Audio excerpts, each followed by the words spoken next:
I want to start this hour with a bit of a reminder of the history of the freedoms that we have come to take for granted, and now fear losing. Many of the freedoms that we enjoy today were not given to us. They're the outcomes of years, if not decades, of struggle. Our ancestors fought for our civil rights, our voting rights, our labor rights. They took on fearsome forces, people and institutions, including the government, who weren't just going to give up any measure of power to anyone. Take a closer look at American history, and you'll quickly realize that every measure of progress has been met with pushback from those in power, and the effort toward political, legal, and social justice has often been punctuated with moments of violence between the state and its citizenry. Federal forces are effectively occupying the city of Minneapolis today, a city that's reeling from the shooting death of Renee Good by an ICE officer. The federal government's response to this moment has not been to seek peace and reconciliation, understanding, or justice. It's been to demonize and vilify the victim and the entire system of resistance to an increasingly oppressive government. America's history of struggle stretches back centuries to conflicts between indigenous people and colonizers. Then through the era of slavery, when slave owners responded to slave rebellions by both black and white Americans with brutal crackdowns. Perhaps the most famous rebellion in U.S. history was the one that was led by Nat Turner, a slave who killed his owner and his owner's family and led a short-lived revolt in 1831.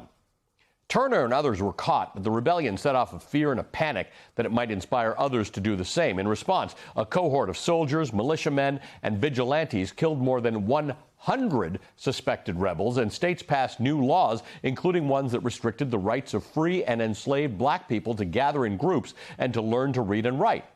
In fact, fears of civilian rebellion against the state became central to the fuse that lit the Civil War itself in 1860. Long after slavery ended, government forces also tried to suppress the suffrage movement in the early 20th century. The woman you see in the photo on your screen is Lucy Burns. She was part of a group of women suffragists known as the Silent Sentinels.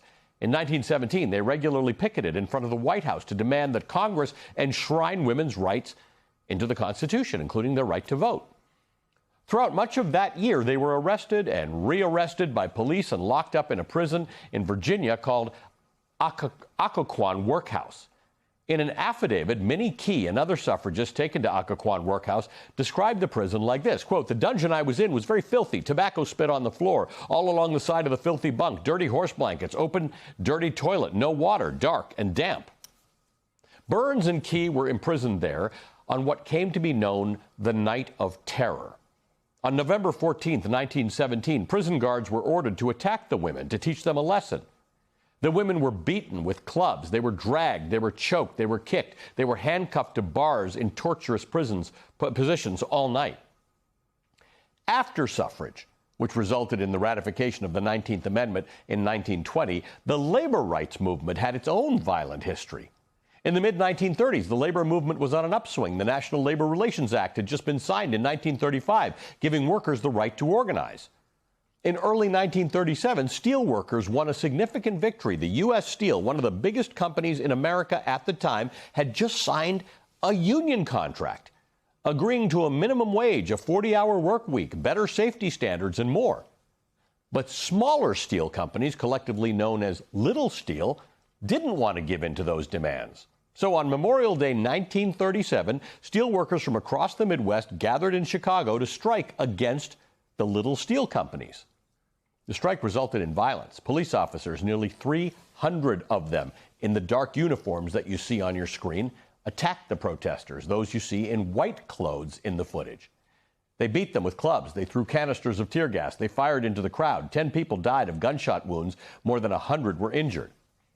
And in an early sign of business collaborating with government in its violence, we now know that the clubs and the tear gas that the police used in those images you just saw were purchased and given to the police by Republic Steel, one of the Little Steel companies that didn't want to give in to union demands. Imagine that.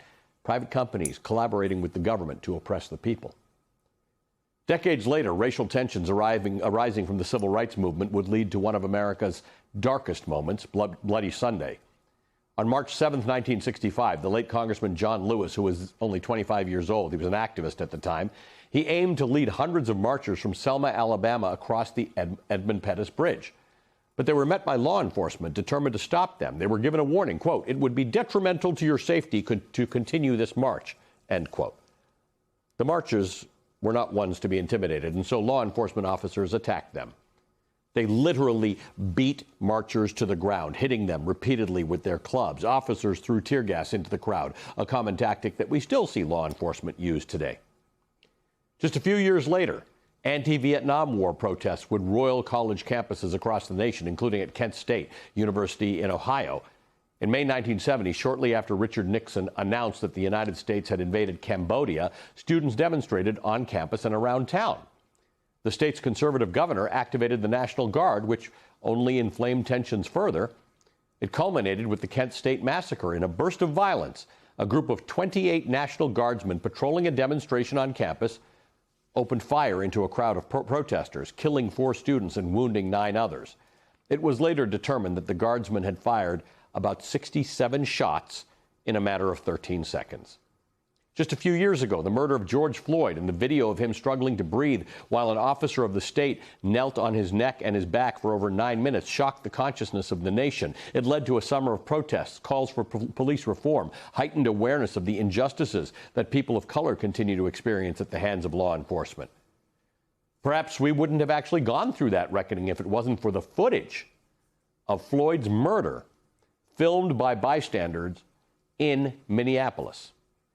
5.5 years later, footage coming out of Minneapolis, this time of ICE's aggression tactics against immigrants and citizens alike, is forcing us to reckon once again about where we are as a nation and where we go from here.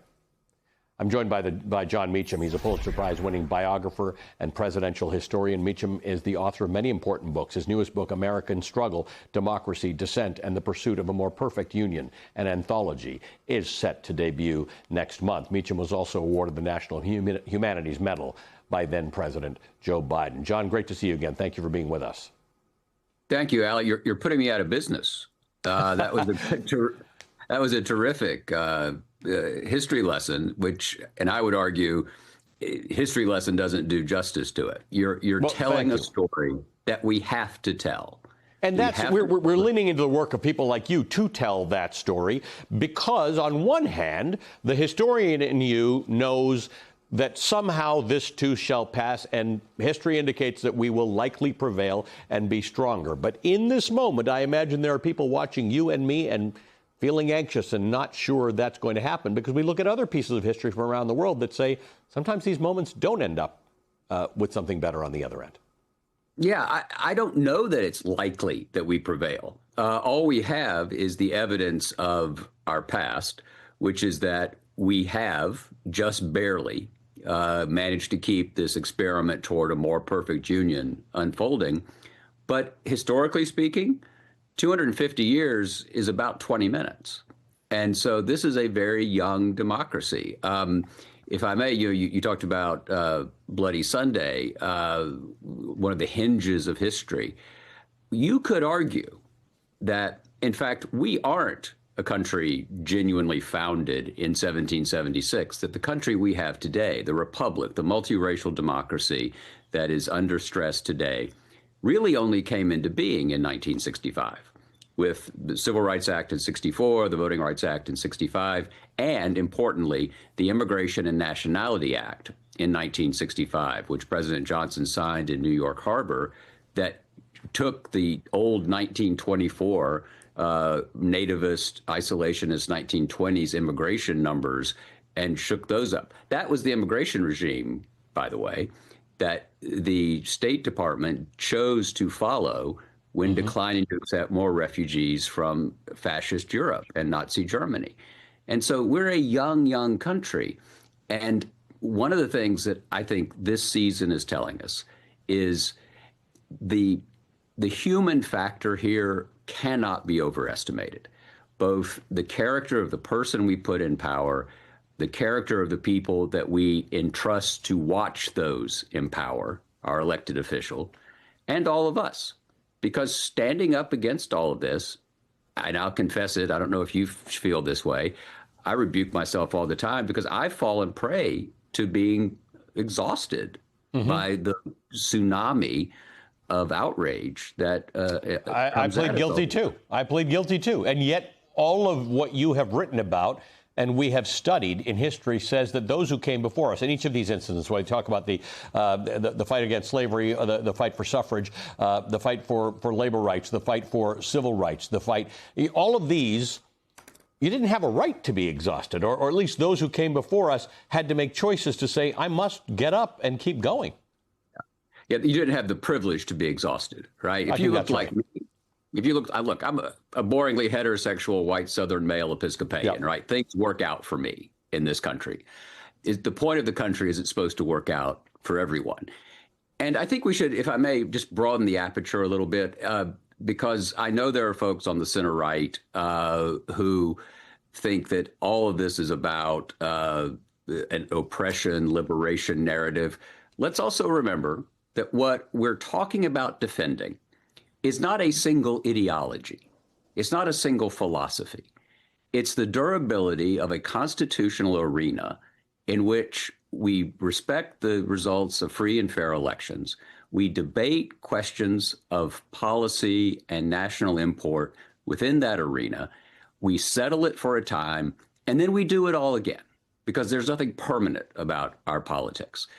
The same system that we're talking about is not just one that is about the other, which in the political vernacular of the folks who are being the most illiberal and the most difficult.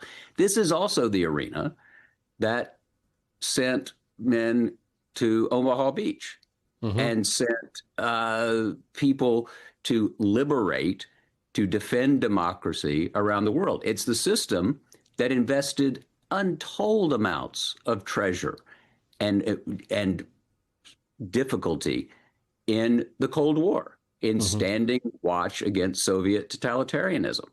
And so this isn't all about some sort of soft, the terrible oppressors, checking them. It's not about that. It's about the United States of America finding a way to project power to defend a constitutional order in which we all stand before the bar of history and the bar of justice as equal children of God. I have much more to explore with you on this topic, so I want you to just stay right where